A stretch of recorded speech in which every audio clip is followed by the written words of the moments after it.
Shalom. Puji Tuhan, firman Tuhan. Hari ini saya beri tema menguatkan antibodi melawan COVID. Kita lihat firman Tuhan 1 Timotius pasalnya yang keempat. 1 Timotius pasalnya yang keempat. Tetapi jauhilah tahayul dan dongeng nenek-nenek tua. Latihlah dirimu beribadah. Latihan badani terbatas gunanya, tetapi ibadah itu berguna dalam segala hal, karena mengandung janji baik untuk hidup ini maupun untuk hidup yang akan datang. Perkataan ini benar dan patut diterima sepenuhnya. Mengapa tema firman Tuhan ini disampaikan buat kita? Karena ternyata semakin bertambahnya hari, COVID ini bukan malah semakin memudar, tapi sepertinya dia malah bertambah-tambah kencang larinya. Dan kita berharap kita tidak kena itu. Haleluya. Tetapi yang perlu kita mengerti hari ini, mengapa kita perlu antibodi yang kuat? Saya beritahu kepada saudara, karena kita apa? Bertetangga dengan COVID. Jadi COVID itu bukan jauh. COVID itu sebenarnya dekat. Walaupun kita gak lihat, COVID itu seperti setan. COVID itu seperti iblis. COVID itu seperti roh jahat penghulu-penghulu di udara yang tidak kelihatan, tetapi kinerjanya kelihatan. Pemerintah sudah bilang kita berdampingan dengan COVID di zaman new normal. Kenapa? Karena kalau kita di rumah saja terus, menutup diri di rumah terus supaya tidak terhindar dengan COVID, kita tidak bekerja, ya kita makan apa? Tentu kita akan tetap beraktivitas, makanya disebut new normal.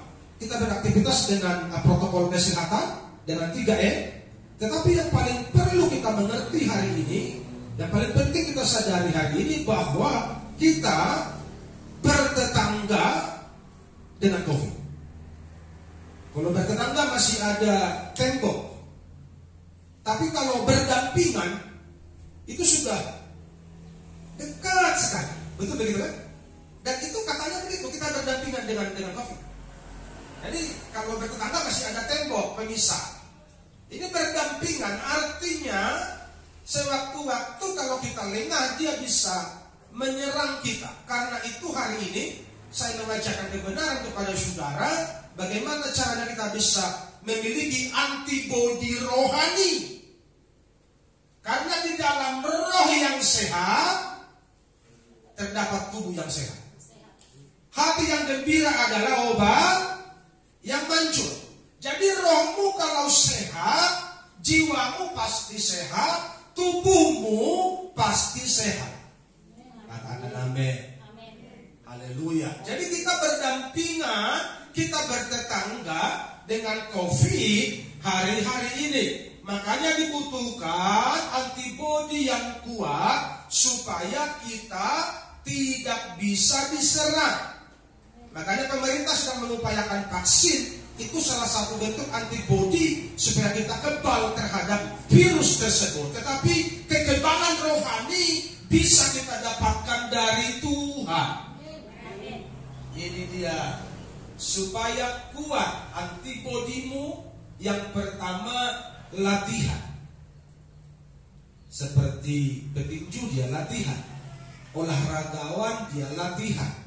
Ayat 7, tetapi jauhilah tahayul dan dongeng nenek-nenek tua. latihlah dirimu beribadah. Dongeng-dongeng nenek tua, tahayul-tahayul, mitos-mitos banyak yang berkembang di luar sana. Makanya umat Tuhan jangan dengarkan apa kata orang, tapi dengarkanlah apa kata Tuhan, apa kata firman Tuhan. Latihlah dirimu beribadah. Ini perlu direnungkan oleh gereja Tuhan. Karena kalau Tuhan berkata latihlah dirimu beribadah, tentu ada maksud yang kuat dari perkataan tersebut. Saya percaya yang dimaksud oleh firman Tuhan latihlah dirimu beribadah bukan seperti yang dilakukan oleh banyak gereja. Datang, duduk, diam, nyanyi satu lagu, mari kita menyanyi dari nomor sekian. Habis itu doa sebentar, duduk, baca khotbah, pengumuman, khotbah 10 menit, kasih persembahan, pulang. Saya percaya kalau cuma macam begini nggak perlu latihan. Betul apa salah? Iya kan? Kalau cuma ibadah model begini nggak perlu latihan. Anak sekolah minggu juga ngerti itu, nggak perlu latihan. Tapi kenapa firman Tuhan bilang latihlah dirimu beribadah? Tentu ada kemauan Tuhan di dalam setiap ibadah yang kita lakukan setiap hari Minggu khususnya. Makanya kita perlu gali itu, kita perlu pelajari itu, kita perlu hikmat Tuhan. Apa sih maksud Tuhan lewat perkataan latihlah dirimu beribadah? Artinya begini, supaya engkau beribadah bukan menurut aturan manusia, bukan menurut aturan pendeta, bukan menurut aturan gereja, tapi engkau beribadah menurut aturan, menurut seleranya Tuhan. Amin. Haleluya. Beribadahlah menurut seleranya Tuhan. Caranya bagaimana Pak Pendeta? Mari kita belajar sama-sama. Karena tidak ada yang tamat dalam menjalin hubungan dengan Tuhan. Semua belajar, kita belajar sampai kita mati, kita masih tak belajar. Engkau tahu ya Tuhan, tujuan hidupku hanyalah untuk menyenangkan hatimu. Ini pembelajaran sungguh hidup. Haleluya. Yohanes pasal 4 ayatnya yang ke-23-24, akan tiba waktunya bahwa orang menyembah itu bukan lagi di gunung A, di gunung B, di gunung C. Tapi orang yang menyembah Tuhan itu mereka menyembah di mana? Di dalam roh dan kebenaran.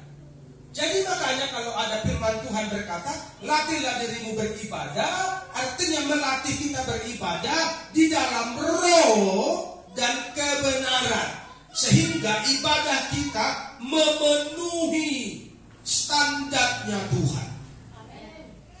Haleluya. Kebaktian yang kita lakukan memenuhi standarnya Tuhan. Penyembah-penyembah yang seperti inilah yang sedang dicari Tuhan hari-hari ini. Makanya firman Tuhan kepada kita berkata, latihlah dirimu beribadah. Biar engkau beribadah bukan lagi dengan pikiranmu, bukan lagi dengan teori-teori yang kita pelajari selama ini, tapi kita menyembah, kita beribadah menurut kemauan Tuhan. Haleluya. Tetapi kamu harus beribadah kepada Tuhan Allahmu.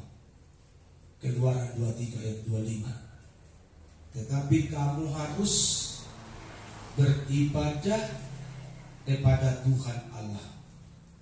Yang dimaksud beribadah kepada Tuhan Allahmu ini sesuai dengan prosedur 10 hukum Taurat Akulah Tuhan Allahmu yang cemburu, jangan lagi ada padamu ilah lain. Itu maksudnya. Jadi kalau engkau tidak mengasihi Tuhan dengan sepenuh hatimu, saya beritahu kepada saudara, engkau gagal menjalankan ibadah. Yang mengerti katakan amin. Kalau engkau tidak sepenuh hati, tidak full hak untuk Tuhan, ibadahmu gagal. Ibadahmu ibadah tradisi. Ibadahmu adalah ibadah yang diajarkan oleh manusia. Dan Alkitab berkata, aku muak dengan persembahan kata Tuhan. Karena ibadahmu adalah ibadah yang diajarkan oleh manusia. Haleluya. Jadi kamu harus beribadah kepada Tuhan, itu artinya tidak boleh ada di hatimu kecuali Tuhan Yesus. Dia saja yang memenuhi hidupmu. Beribadah kepada Tuhan itu artinya engkau tidak boleh keluar dari payung perlindungan Tuhan dengan cara bersengaja melanggar firman. Kalau engkau bersengaja melanggar firman, saya beritahu kepada saudara, ibadahmu sia-sia. Haleluya. Kebaktianmu sia-sia, tidak guna. Karena firman Tuhan bilang, tetapi kamu harus beribadah. Artinya kamu harus membulatkan hatimu. Kamu harus bersepenuh hati hanya menyembah Tuhan saja. Yang ku ingini Tuhan saja. Haleluya. Menyembah yang seperti itu, yang dikehendaki Tuhan dari hidup kita, pokoknya kolak kodo Tuhan. Dangadong bena asing, sendong na lega, Yesus saja. Kalau itu sudah berhasil kita lakukan, menomorsatukan Tuhan, bukan cuma pada jam kebaktian, bukan cuma pada jam ibadah, tapi dalam aktivitas hari-hari kita mampu menomorsatukan Tuhan di sana, maka berlakulah bagi kita ayat kalimat yang berikutnya. Maka Ia akan memberkati roti makananmu. Iya Tuhan, memberkati roti makananmu dan air minumanmu. Dan aku, kata Tuhan, akan menjauhkan penyakit dari tengah-tengahmu.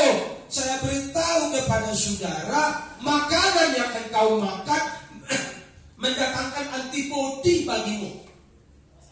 Minuman yang kau minum mendatangkan antibodi bagimu, sehingga kau punya kekuatan untuk menangkal virus.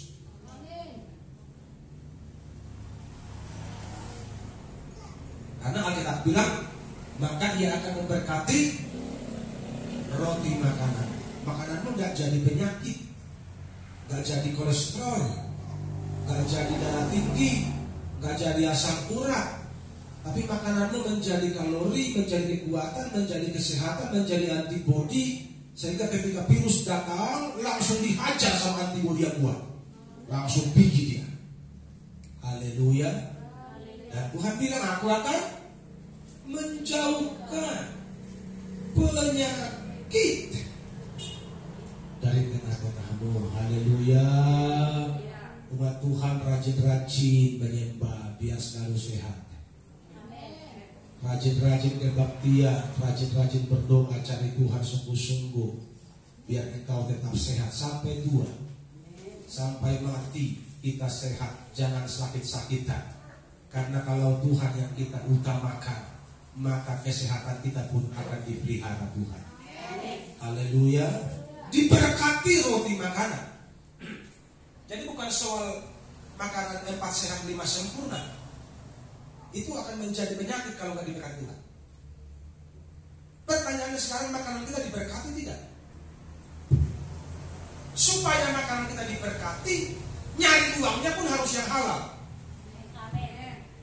Kan begitu? Masa uang hasil rentenir diberkati Tuhan? Kan tidak mungkin kan? Betul apa salah? Masa uang hasil ngerente, membungakan uang, terus dia bilang, Tuhan berkati ya, berkati ya. Emang Tuhan itu Tuhan yang bisa kita permainkan. Yang diberkati itu adalah pencarian yang tidak melanggar firman Tuhan.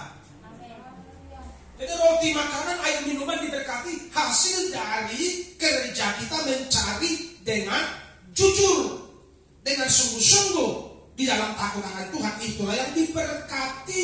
Kita makan itu walaupun nasi pakai tahu ikan asin, itu menjadi kesehatan karena kita dapatkan dari jalan yang baik.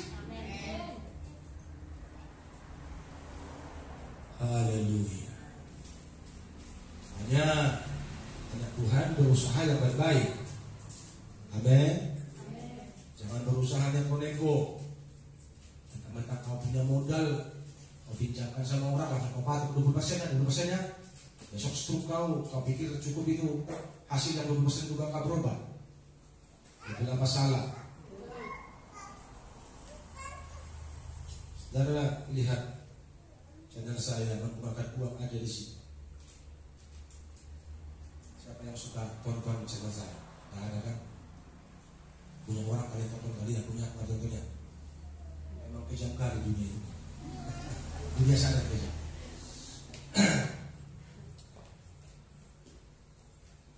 Beribadahlah seperti yang dikehendaki Tuhan. Bagaimana caranya? Beribadah seperti yang dikehendaki Tuhan. Udahlah, ngalir aja itu kehendak Tuhan. Haleluya. Makanya jangan suka diatur-atur. Udah kalau lagi menyembah, udah masuk aja dalam roh. Haleluya. Ini kita buat kebaktian seperti kita karang buku. Baik bab pertama, pendahuluan, bab pertama, bab kedua, bab ketiga, bab keempat, kesimpulan. Itu bikin buku itu, bikin skripsi. Kalau menyembah Tuhan sudah suka Tuhan lah. Bagaimana caranya tuh? Bagaimana maunya Tuhan? Udah hadir aja. Katakan amin. Banyak orang tidak bisa terima itu. Kayak nggak tertib, kayak nggak teratur. Tetapi memang susah untuk mengikuti kemauan Tuhan tanpa melukai hati orang. Kalau kita mau bersepenuh hati itu Tuhan, pasti ada yang terluka, pasti ada yang tidak suka. Orang tetangga, saudara mungkin, sosok rohaninya kau, sosok pendetanya kau. Kenapa? Karena mereka melihat hidup kita sepertinya sudah mulai radikal, sudah mulai tidak sama dengan mereka. Sehingga mereka bukannya memuji, saya lihat hidupnya makin bagus loh, harusnya begitu yang kedua. Tapi yang kita harus itu sok pendek dan sok alim nih. Tapi semua itu harus dipikul. Kalau kita mau sungguh-sungguh dengan Tuhan. Amin. Haleluya. Itu bagian dari pikul salib. Makanya penyembahan kepada Tuhan itu tidak boleh kendor. Karena dalam penyembahan kepada Tuhan itulah sumber kekuatan, kesehatan rohani kita. Kalau orang jarang menyembah pasti sakit rohani. Saya jamin. Haleluya. Kalau orang jarang menyembah Tuhan, saya jamin rohaninya pasti sakit. Apalagi cuma nyanyi, pegang Alkitab cuma sekali seminggu, saya jamin rohaninya pasti sakit. Haleluya. Karena untuk bersekutu dengan Tuhan itu, Alkitab sudah bilang sama kita, latihlah dirimu beribadah. Saudara, pernah jumpa orang latihan cuma sekali setahun? Latihan itu terstruktur, terschedule, jadwalnya jelas. Itu kalau orang berlatih. Makanya kita berlatih menyembah Tuhan, latihannya harus setiap hari. Di rumah latih menyembah Tuhan setiap hari. Beri waktu khusus menyembah Tuhan setiap hari. Itu baru latihan. Haleluya. Yang kedua, lakukan yang benar Ini supaya sehat, supaya kuat. Yang kedua, ibadah itu ayat 8 dari 1 Timotius pasal 4. Ibadah itu berguna dalam segala hal karena mengandung janji baik untuk hari ini, baik untuk hari yang akan datang. Jadi berkat dari ibadah itu spesial banget. Untuk hari ini ada berkatnya, untuk hari yang akan datang ada berkatnya. Teristimewa untuk hari ini karena kita berdampingan dengan COVID, engkau dilindungi Tuhan. Amin. Haleluya. Berkat ibadah untuk hari ini ada pagar perlindungan Tuhan sehingga iblis dan antek-anteknya, virus dan antek-anteknya tidak bisa menjamah engkau karena ada payung, ada pagar perlindungan Tuhan atas rumah tanggamu. Tetapi itu akan datang bagi orang yang beribadah. Siapakah orang yang beribadah itu? Orang yang melakukan hal yang benar dalam hidupnya hari lepas hari. Kita baca bersama. Keluaran 15 ayat 26. Firman-Nya, jika kamu sungguh-sungguh mendengarkan suara Tuhan Allahmu dan melakukan apa yang benar di matanya dan memasak telingamu kepada perintah-perintahnya dan tetap mengikuti segala ketetapannya, maka aku tidak akan menimpakan kepadamu penyakit manapun termasuk COVID.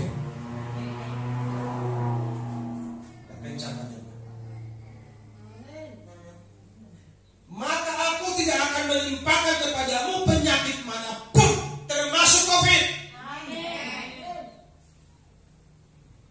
Yang telah kutimpakan kepada orang Mesir. Sebab aku Tuhanlah yang menyembuhkan engkau. Ada 10 wabah yang ditimpakan kepada Mesir. Bahkan puncak daripada tulah, puncak daripada wabah itu kematian anak sulung. Ada satu ratapan besar, tangisan besar karena semua anak sulung di Mesir meninggal. Kenapa? Karena ada tulah, ada wabah. Belum lagi dari yang pertama sampai yang ke-9. Dan segala wabah itu tidak akan menimpa engkau kalau engkau sungguh-sungguh beribadah dan melakukan firman Tuhan. Akan ada perlindungan Bapa yang sempurna. Tulah itu menimpa Mesir. Tapi orang Israel yang tinggal di Goshen, mereka aman terpelihara.